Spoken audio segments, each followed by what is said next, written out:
मान्यवर, आज दुनिया भविष्य में तेजी से बदलते जॉब्स,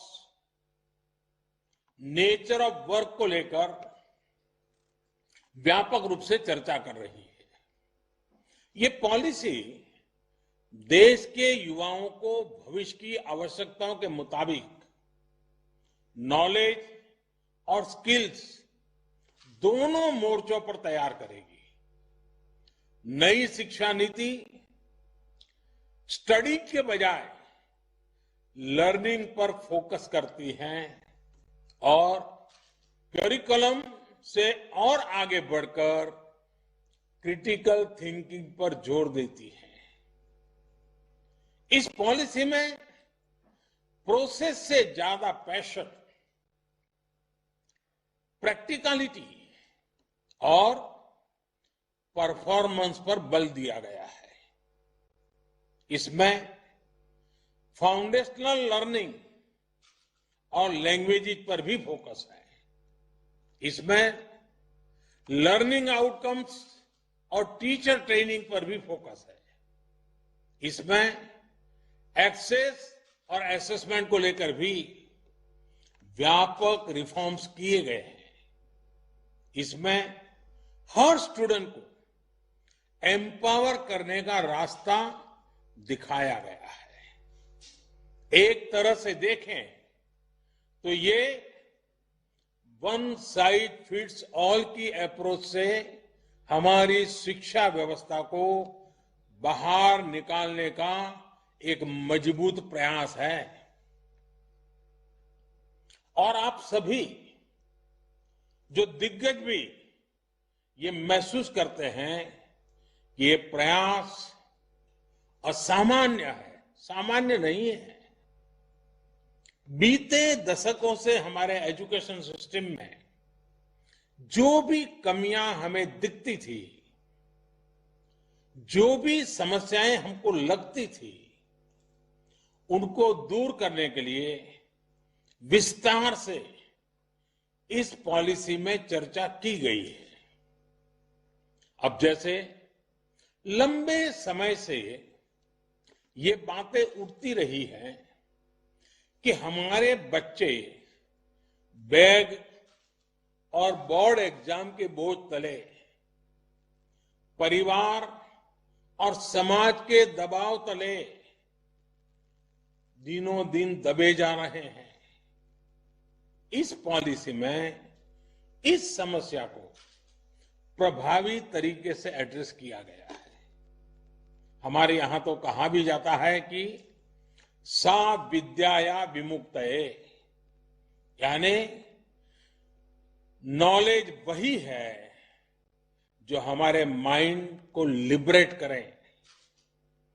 जब फाउंडेशनल स्टेज पर ही बच्चों को उनके कल्चर, भाषा, परंपरा से जोड़ा जाएगा तो शिक्षा अपने आप ही प्रभावी होगी, सहज होगी और बाल मन उससे खुद को जुड़ा हुआ पाएगा।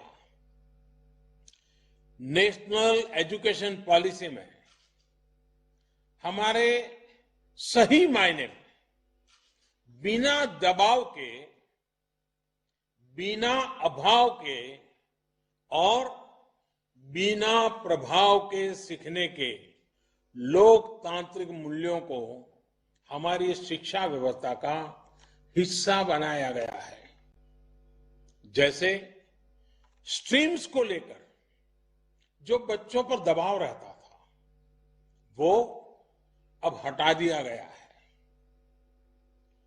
अब हमारे युवा अपने इंटरेस्ट, अपने एप्टीट्यूड के हिसाब से पढ़ाई कर सकेंगे। वरना पहले होता यह था कि दबाव के कारण विद्यार्थी अपनी क्षमता के बाहर की कोई और ही स्ट्रीम चुन लेते थे और जब तक उनको रियलाइज होता था तब तक बहुत देर हो जाती थी। परिणाम यह होता था कि या तो विद्यार्थी थक हार कर ड्रॉप कर लेता था या फिर जैसे तैसे अपना गुजारा कर लेता था, समय बिताता था। इससे किस प्रकार की समस्याएं हमारे देश में पैदा होती रही हैं, ये कितनी समस्याओं की जड़ है, मैं समझता हूं मुझसे ज्यादा आप लोग जानते हैं, भली बात जानते हैं। राष्ट्रीय शिक्षा नीति में ऐसी समस्याओं का समाधान तो है ही। एकेडमिक बैंक ऑफ क्रेडिट से भी छात्रों को बहुत लाभ होगा। मान्यवर, आत्मनिर्भर भारत बनाने के लिए युवाओं का स्किलफुल होना बहुत ही जरूरी है। छोटी उम्र से ही वोकेशनल एक्सपोजर मिलने से हमारा यूथ भविष्य के लिए बेहतर तरीके से तैयार होगा। प्रैक्टिकल लर्निंग से हमारे युवा साथियों की एम्प्लॉयबिलिटी देश में तो बढ़ेगी ही, ग्लोबल जॉब मार्केट में भी हमारी हिस्सेदारी ज्यादा होगी। हमारे यहां कहा गया है, आनो भद्राः क्रतवो यंतु विश्वतः, यानी अच्छे विचार जिस दिशा से भी आए उनको ग्रहण करना चाहिए। भारत तो प्राचीन काल से नॉलेज का एक ग्लोबल सेंटर रहा है। 21वीं सदी में भी भारत को हम एक नॉलेज इकोनॉमी बनाने के लिए प्रयासरत है। नई शिक्षा नीति इस संकल्प को सिद्ध करने की दिशा में बड़ा कदम है। नई राष्ट्रीय शिक्षा नीति ने ब्रेन ड्रेन को टैकल करने के लिए और सामान्य से सामान्य परिवारों के युवाओं के लिए भी बेस्ट इंटरनेशनल इंस्टीट्यूशन के कैंपस भारत में स्थापित करने का रास्ता खोला है। जब देश में ही अंतर्राष्ट्रीय स्तर के टॉप कैंपस आएंगे तो पढ़ाई के लिए बाहर जाने की प्रवृत्ति भी कम होगी और हमारे अपने यूनिवर्सिटीज, कॉलेज भी ज्यादा कॉम्पिटिटिव हो पाएंगे। इसका एक और पहलू ऑनलाइन एजुकेशन भी है, जिससे पढ़ाई लिखाई के लिए लोकल हो या इंटरनेशनल, हर प्रकार की सीमाएं समाप्त हो जाती हैं। मान्यवर, देश की एस्पिरेशंस को पूरा करने का बहुत महत्वपूर्ण माध्यम शिक्षा नीति और शिक्षा व्यवस्था होती है। शिक्षा व्यवस्था की जिम्मेदारी से केंद्र सरकार, राज्य सरकार, स्थानीय निकाय सभी जुड़े होते हैं। लेकिन ये भी सही है कि शिक्षा नीति में सरकार, उसका दखल, उसका प्रभाव कम से कम होना चाहिए।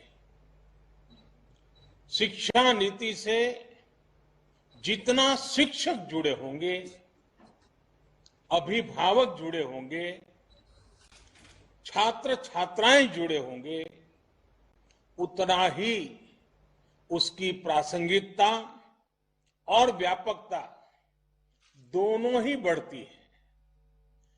राष्ट्रीय शिक्षा नीति पर 4-5 साल उसके पूर्व यह काम शुरू हुआ था। देश के लाखों लाख लोगों ने, शहर में रहने वाले लोगों ने, गांव में रहने वाले लोगों ने, शिक्षा क्षेत्र से जुड़े अनुभवी लोगों ने इसके लिए अपना फीडबैक दिया था, अपने सुझाव दिए थे। शिक्षा नीति का जो ड्राफ्ट तैयार हुआ था, उसके अलग अलग पॉइंट्स पर भी 2 लाख से अधिक लोगों ने अपने सुझाव दिए थे। यानी अभिभावक, छात्र छात्राएं, शिक्षाविद, शिक्षक, शिक्षा प्रबंधक, प्रोफेशनल्स, सभी ने इसके निर्माण में अपना योगदान दिया है। इतना गहरा, इतना व्यापक, इतना विविधताओं से भरा हुआ मंथन के बाद अब ये जो अमृत निकला है, इसलिए ही अब हर और राष्ट्रीय शिक्षा नीति का स्वागत हो रहा है। गांव में कोई शिक्षक हो या फिर बड़े बड़े शिक्षाविद, सबको राष्ट्रीय शिक्षा नीति अपनी शिक्षा नीति लग रही है। सभी के मन में एक भावना है कि पहले की शिक्षा नीति में यही सुधार तो मैं होते हुए देखना चाहता था। ये एक बहुत बड़ी वजह है कि राष्ट्रीय शिक्षा नीति की स्वीकारता की एक्सेप्टेंस का मूल कारण यही है। शिक्षा नीति क्या हो, कैसी हो, उसका स्वरूप क्या हो, ये तय करने के बाद अब देश एक स्टेप और आगे बढ़ा है। अब पूरे देश में राष्ट्रीय शिक्षा नीति को लेकर, उसके इम्प्लीमेंटेशन को लेकर व्यापक विचार विमर्श हो रहा है, संवाद हो रहा है।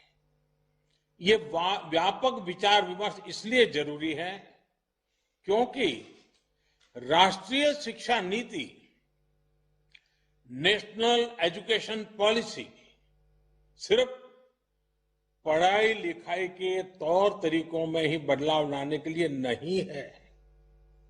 ये पॉलिसी 21वीं सदी के भारत के सामाजिक और आर्थिक जीवन को नई दिशा देने वाली है।